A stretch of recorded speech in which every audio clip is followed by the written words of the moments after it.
આપણે વોશરૂમ જવું હોય ને તો પહેલેથી તૈયારી કરવી પડે, 5 મિનિટ પહેલાં તૈયારી કરવાની છે.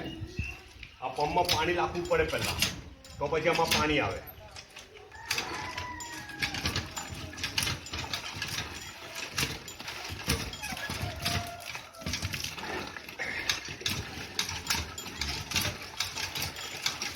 અચ્છા, એમાંથી આમાં પાણી ભરવાનું પહેલાં ને પછી એમાંથી આમાં ભરવાનું. આ ગ્લાસ છે લગભગ 100-150 ml નો ગ્લાસ છે, એમાંથી આમાં આ લોટામાં ભરવાનું. પહેલાં ડંકીમાં પાણી ભર્યું, ડંકીમાંથી ડોલમાં ભર્યું, ડોલમાંથી લોટા ગ્લાસમાંથી આમાં લોટામાં ભર્યું. હવે આ લોટાથી છે ને અહીંયા વોશરૂમમાં બીજો લોટો છે, જુઓ દેખાય? હા, તેમાં ભરવાનું ને પછી બેસવાનું ને પછી દરવાજો ગોઠવવાનો. દરવાજો કેવી રીતના સેટિંગ કરવો પડે તે એટલે છે ને દરેક માણસના અંદર એન્જિનિયર હોય, વકીલ હોય, જજ હોય, બધું જ હોય ને.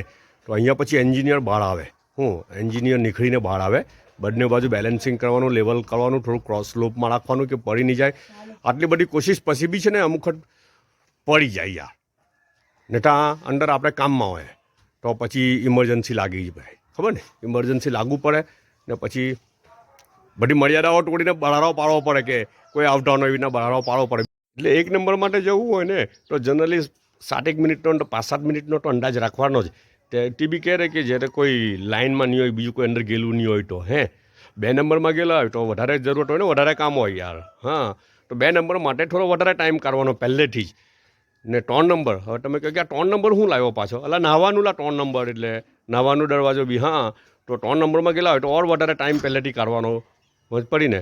પણ એટલું ધ્યાનમાં રાખવાનું કે તત્કાલ બુકિંગ થતું નથી અહીંયા. તત્કાલમાં જો બુકિંગ કરવું હોય ને આપણે જવું હોય સફરમાં તો તત્કાલમાં નહીં જવાય. પછી છે ને દરવાજો ગોઠવીને પછી બીજું કામ અંદર ધ્યાન રાખવું પડે. હજુ એક એક્ટિવિટી બાકી છે. દરવાજો ગોઠવીને અંદર શું કરવું પડે? ગીત ગાવું પડે. શું કરવું પડે? જી, ગીત ગાતા રહેવું પડે. જી, તો પછી પ્રોબ્લેમ આવે, ખબર ને? ને ગીત ગાતા નહીં આવડે ને તો ખાંસી તો આવડે ને, ડુપ્લિકેટ ખાંસી. હા, તે ડુપ્લિકેટ ખાંસી અથવા તો ખંખારો. હા, તે બેટા કળા કરવાનું એટલે કોઈ આવતું હોય તેને ખબર પડી જાય, સમજ પડી ને કે અંદર કોઈ છે. અચ્છા, પણ તો આપણે નાહવા ગયેલા હોય ને ત્યારે તો તે કંઈ ગીત ગાવાનું કંઈ કામ જ નથી. એટલા માટે કે તમે કપડાં કાઢો ને, અહીંયા 7-8 ડિગ્રી સેન્ટીગ્રેડ ચાલે ઠંડી, બરાબર? કપડાં કાઢો ને એટલે ઓટોમેટિક મોંમાંથી બધા અવાજ જાતના રાગ નીકળતા જ થઈ જાય યાર, સમજ પડે ને? જાતના ભાટના રાગ નીકળતા થઈ જાય. એટલે નાહવા જાય ત્યારે તો પછી બહુ ગીત ગાવાનું કામ નથી, ઓટોમેટિક ગવાય છે તે ગીત, સમજ પડી ને? સિંગર પડવામાં આ તબલીગની જિંદગી છે,